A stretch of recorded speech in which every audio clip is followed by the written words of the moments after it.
This week, one sentence put the entire AI coding world in a chokehold. Peter Steinberger, now at OpenAI, posted 6 words. You shouldn't be prompting coding agents anymore. You should be designing loops that prompt your agents. It hit millions of views in a single day. Then Boris Cherny, the man who built Claude Code, said the exact same thing from the other side. I don't prompt Claude anymore. I have loops running that prompt Claude and figure out what to do. My job is to write loops. Two of the most senior AI engineers alive, the same message.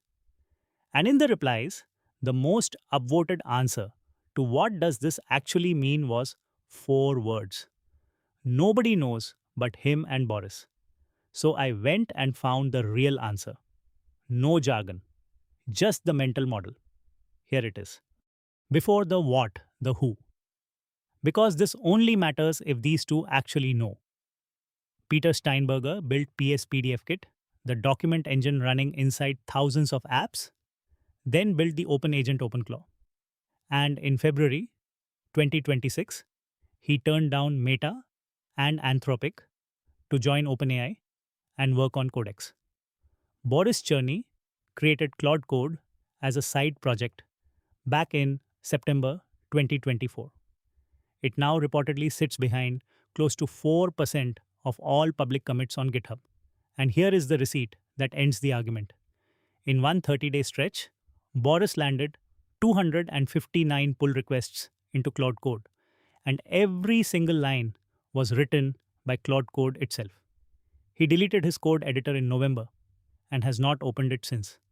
So when these two say stop prompting and start looping, they are not selling a course. They are describing how they already work. So here is the plain version, the one the hype skips. For the last 2 years, you were the loop.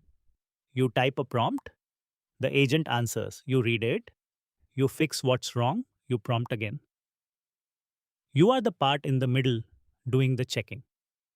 A loop just takes you out of the middle. A loop is a small program you write that prompts the agent for you, reads what it produced, decides whether it's done, and if it isn't, prompts it again. You stop being the thing inside the loop typing prompts. You become the author of the loop. The model becomes a subroutine.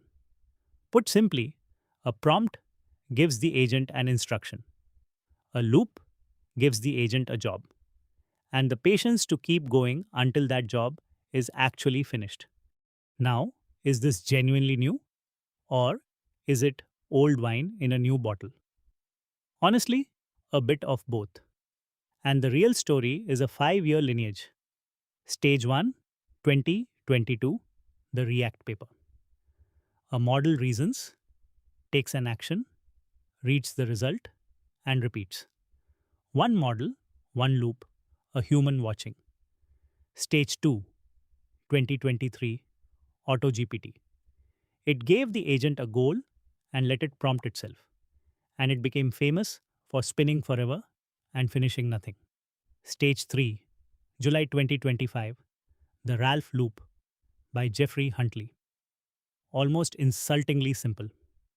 A one-line script that pipes the same prompt file into the agent over and over, resetting the context each pass so it never drifts. Teams shipped real software with it for a few $100 in compute. Stage 4 this spring, both Claude Code and Codex shipped a goal command that runs that loop until a separate checker model confirms the work is done. Stage 5 is what Steinberger and Boris actually mean. Loops that supervise other loops on a schedule, with memory that survives a restart. That last part is the genuinely new thing. The sharpest skeptic in the whole debate said it in 4 words. Cron jobs have funny rebranding right now. And honestly, he's half right. The scheduling part, the thing that wakes the loop up every morning, that is cron. We invented that in 1975. But cron never had the part in the middle. A cron job runs a fixed script the same way every single time. A loop runs a model that looks at the current state, decides what to do next, does it, checks whether it worked, and then decides whether to keep going. The decision belongs to the agent, not to a line of code you hard coded. So the honest framing is not that loops are magic and not that loops are just cron.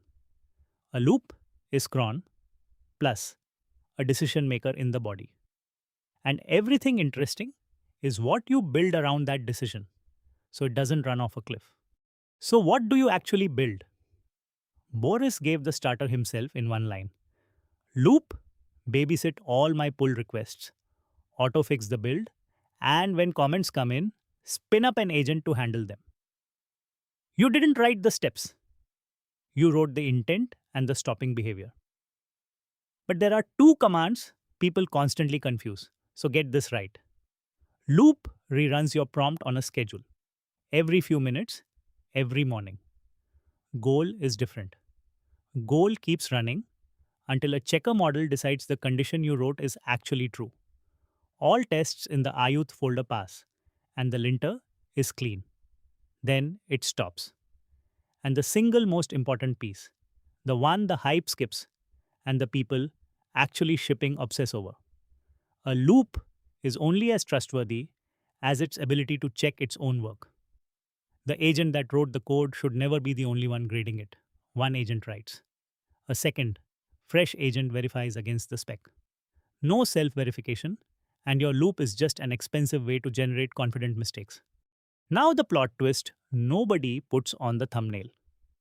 The expensive part of AI coding is no longer writing the code, it is running the loop. Here's the receipt. Uber rolled these tools out, blew through its entire annual AI budget in 4 months, and had to cap every engineer at $1,500 per tool per month. As one engineer put it, the only thing agentic about my agents is the bill at the end of the month. Once the model writes code for almost nothing, the cost moves to the loop running it. And the failure everyone in production is scared of is the loop that doesn't stop. So every serious team converges on the same 3 hard stops: a maximum number of iterations, a no progress detector, so it quits when it stops improving, and a hard dollar ceiling. The romantic version is you write a loop, and 1,000 agents build your company overnight. The production version is you write the loop, and most of your job is making sure it halts, which is exactly when the sponsored version of this story shows up in your feed. Just run your loops on a cheap model, they say. 1.7 billion tokens for $20. So I checked the math.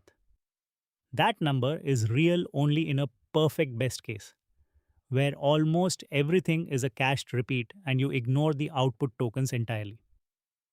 Here's the honest version. Yes, models like DeepSeek are genuinely cheaper. Sometimes 10 to 50 times cheaper per token than the frontier models. A cheaper model is one real lever. But it's a lever, not the answer. A cheap model running an open-ended loop with no stop conditions just lets you generate slop faster and burn money at a discount.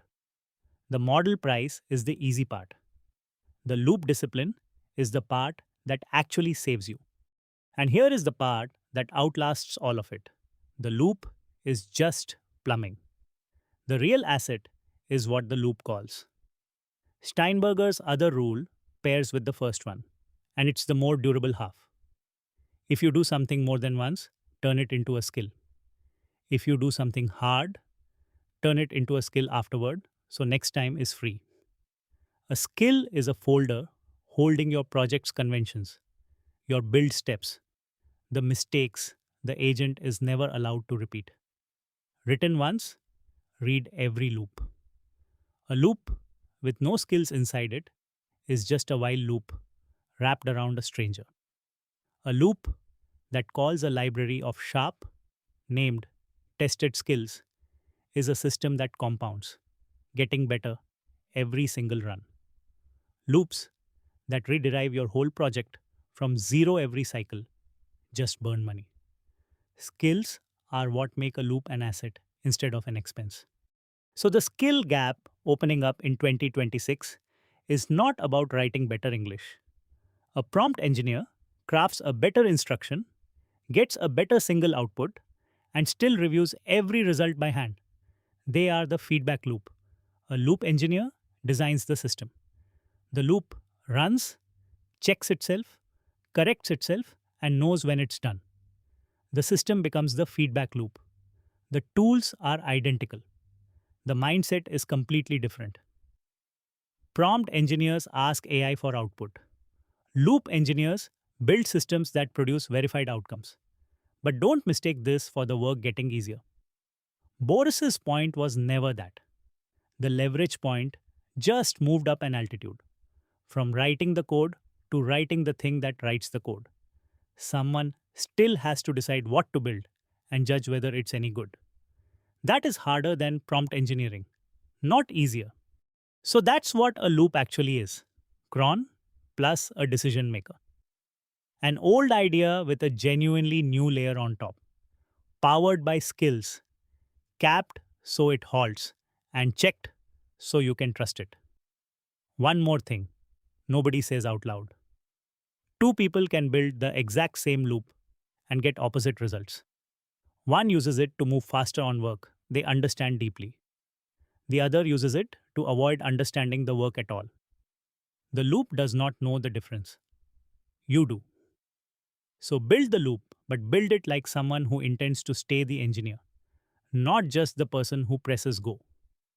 I put the whole thing: the 5-year lineage, the building blocks, the loop versus goal cheat sheet, and the 3 hard stops that keep a loop from torching your budget into one free field guide. Just comment the word loop and I'll send it straight to you. I drop bite sized AI breakdowns every day on Instagram, and the full deep dives like this one right here on YouTube. Subscribe, and I'll keep decoding the things everyone repeats but nobody explains.